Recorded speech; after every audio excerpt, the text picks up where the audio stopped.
नाज़रीन, अवामी न्यूज़ में ख़बरनि जो सिलसिलो जारी है। इन वक्त असीं तव्हांखे ठठे में ख़बर ॾींदा हलूं त ठठे जे क़दीमी दरगाह अब्दुल्ला शाह असाबी ते बरसातनि खां पोइ जबलनि ते सावक ऐं ॿिए तरफ़ ठठो ऐं मुख़्तलिफ़ शहरनि खां हज़ारे सियाहनि जी आमद जो सिलसिलो जारी है। इन हवाले खां वधीक तफ़सील ॿुधाए रहियो ठठे में अवामी न्यूज़ जो रिपोर्टर अनवर अली भुट्टो पंहिंजी इन रिपोर्ट में।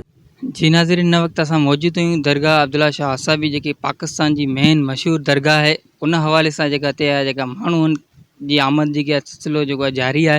हिते जीअं बारिश जो सिलसिलो जीअं ख़त्म थियो उन खां पोइ जेकी सावक थी आहे उन हवाले सां असां माण्हुनि खां पुछनि त उन्हनि जो छा चवणु। जेको हिते जीअं घुमण आयासीं त असांखे बिल्कुलु हिते जेको आहे अब्दुल्ला शाह असाबी दरगाह जेको पुराणी क़दीमी दरगाह आहे ऐं 100 साल पुराणी क़दीमी दरगाह आहे। हिते जेको असांखे घुमण में तमामु वधीक मज़ो अचे थो। जीअं ई शाम थिए थी त हिते जेकी मुख़्तलिफ़ शहरनि खां ठटे शहर जा माण्हू मकली जा ऐं उनखां अलावा कराची थोरे ॿियनि शहरनि जा बि हिते माण्हू जेके घुमण फिरण अचनि था। हिते वॾी रश थिए थी ऐं जीअं तव्हां ॾिठो त बरसाति पई, बरसाति में जेको हिते मुकमल जेकी आहे हीअ जेको जबल आहिनि मुकमल सावा थी विया आहिनि ऐं हिते इन खां अलावा हिते माण्हू खे इंजॉय करण में मज़ो अचे थो। ऐं हिकिड़ी ॻाल्हि ॿी तव्हांखे चवंदो हलां, जीअं त हिते जीअं जेको हिते हिन वॾी दरगाह आहे क़दीमी दरगाह आहे, मगर हिते अहिड़ी का बि जेकी सहूलियत जेकी फ़राहम न कई वई आहे। औकाफ़ खातो जेको आहे सो बि मुंहिंजे ख़्याल में किथे गुम आहे।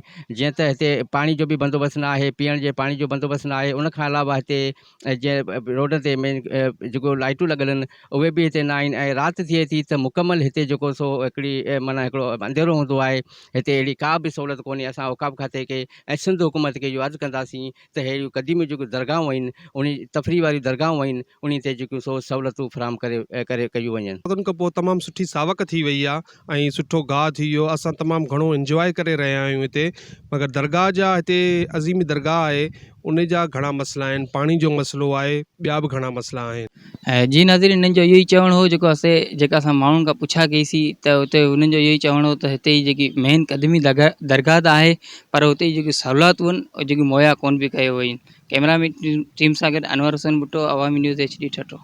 मज़ीद खबरों और तफसीलात के लिए विजिट करें हमारी वेबसाइट www.awamiNewsHD.com।